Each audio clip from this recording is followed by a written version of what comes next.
ചോയ് നക്ഷത്രം. ചോയ് നക്ഷത്രക്കാർ പൊതുവെ ഒരാളുടെ കൺട്രോളിൽ ജീവിക്കാൻ വന്നവരല്ല, അവർ റൂൾസ് ക്രിയേറ്റ് ചെയ്യാൻ വന്നവരാണ്. അവർ അത്തരത്തിലുള്ള ഒരു ആൾ തന്നെയാണ്.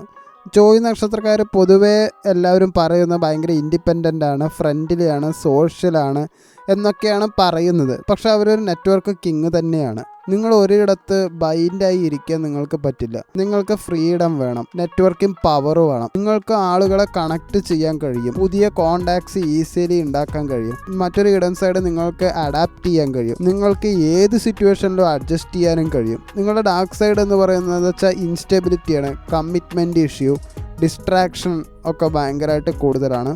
Positive side communication, social intelligence, opportunity attract ചെയ്യലോ ഒക്കെ നിങ്ങൾക്ക് ഉണ്ടാവും. ആളുകളെ നിങ്ങളുടെ ഓപ്പർച്യൂണിറ്റി ആക്കാൻ നിങ്ങൾക്ക് നന്നായിട്ട് കഴിയും. മാർച്ച് മാസം ജ്യോതി നക്ഷത്രക്കാർക്ക് റെസ്ട്രിക്റ്റഡ് മന്ത് തന്നെയായിരുന്നു. ഫ്രീഡം ഇല്ല, ബോറിങ് വർക്കാണ്, ഫ്രസ്ട്രേഷനാണ്, പൈസ മൊത്തം പോയി, അപമാനം അടക്കം നിങ്ങൾക്ക് വേണമെച്ചാൽ ഉണ്ടായിട്ടുണ്ടാവാം. ഒരു ഗ്രോത്തും ഉണ്ടാവില്ല, പൈസ മാത്രമേ പോയിട്ടുണ്ടാവുള്ളൂ നിങ്ങളുടേത്. റിലേഷൻഷിപ്പിലും പ്രണയത്തിലും കമ്മിറ്റ്മെൻറ്റിൻ്റെ pressure, misunderstanding, distance, mental state ആണെങ്കിൽ ഭയങ്കര ബോറ്, റെസ്റ്റ്ലെസ്, എസ്കേപ്പ് ചെയ്യണം എന്നൊരു ഫീലിങ്സ് ഒക്കെ നന്നായിട്ടുണ്ടായിരുന്നു. ഇതൊന്ന് എങ്ങനെയാണ് ഒരു രക്ഷപ്പെടുക എന്നുള്ളത് മാത്രമേ മനസ്സിലുണ്ടായിരുന്നുള്ളൂ. മാർച്ച് നിങ്ങളെ പിടിച്ചു വെക്കുകയോ ചെയ്തത്, ഒരു കാര്യത്തിൽ നിങ്ങൾക്ക് മൂവ് ചെയ്യാൻ പറ്റിയിട്ടുണ്ടാവില്ല. പക്ഷെ ഏപ്രിൽ മാസത്തിൽ അങ്ങനെയല്ല. ഇതെന്നെല്ലാം കുറച്ച് അയവ് മാത്രമാണ് ശരിക്കും പറഞ്ഞാൽ ഏപ്രിൽ മാസത്തിൽ വരിക. പുതിയ ജോബ് ചാൻസ് ഉണ്ട്, ഫ്രീഡം ബേസ്ഡ് വർക്കാണ്. നിങ്ങളങ്ങനെ ഒരാളുടെ കീഴിൽ നിന്നാലും നിങ്ങളങ്ങനെ ശോഭിക്കൊന്നുമില്ല. നിങ്ങളെപ്പോഴും ഇൻഡിപെൻഡൻ്റ് ആയിട്ട് എന്തെങ്കിലും ചെയ്താൽ മാത്രമേ ശോഭിക്കാറുള്ളൂ. ട്രാവൽ ചാൻസ് ഉണ്ട്,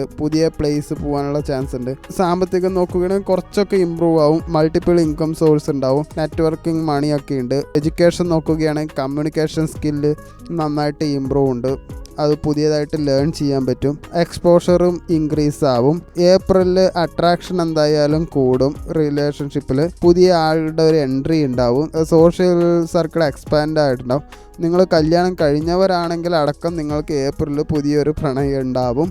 ചിലർക്ക് കാഷ്വൽ ലവ്, ഫൺ റിലേഷൻഷിപ്പ് ഒക്കെ ആയിരിക്കും. ചിലർക്ക് ലോങ് ഡിസ്റ്റൻസ് ലവ് ചാൻസ് ഒക്കെ ഉണ്ട്. ശ്രദ്ധിക്കണം, കമ്മിറ്റ്മെൻറ്റ് കൺഫ്യൂഷൻ അവോയ്ഡ് ചെയ്യണം, ഇമോഷൻസ് ക്ലിയർ ആക്കണം. ബിസിനസ്സിൽ നെറ്റ്വർക്കിംഗ് ഗ്രോത്ത് ഒക്കെ എന്തായാലും ഉണ്ടാവും. പാർട്ട്ണർഷിപ്പിൻ്റെ ചാൻസ് ഉണ്ട്. ഓൺലൈനിൽ എന്തായാലും സക്സസ് ആവും. ഏപ്രിലിൽ നിങ്ങളുടെ നെറ്റ്വർക്ക് എന്തായാലും പീക്കാവും. നിങ്ങൾ മീറ്റ് ചെയ്യുന്ന ആളുകൾ എല്ലാം നിങ്ങളെ ഭാവിയിൽ ചേഞ്ച് എന്തായാലും കൊണ്ടുവരും. കോണ്ടാക്റ്റ് അവസരങ്ങളുണ്ടാവും. അങ്ങനെയുള്ള ഫീലിങ്സൊക്കെ നിങ്ങൾക്കുണ്ടാവും. എനിക്ക് നിറയെ ഓപ്ഷൻസ് ഉണ്ടല്ലോ എന്നുള്ളൊരു ഫീലിങ്സ് നന്നായിട്ടുണ്ടാവും. നിങ്ങൾക്ക് ഫ്രീഡം ലഭിക്കും. നിങ്ങൾക്ക് നിങ്ങളുടെ ഓൺ പാത്ത് ചൂസ് ചെയ്യാം. ആളുകൾ നിങ്ങൾ എന്തായാലും അപ്രോച്ച് ചെയ്യും. ഡിസ്ട്രാക്ഷൻ എല്ലാം അവോയ്ഡ് ചെയ്യണം.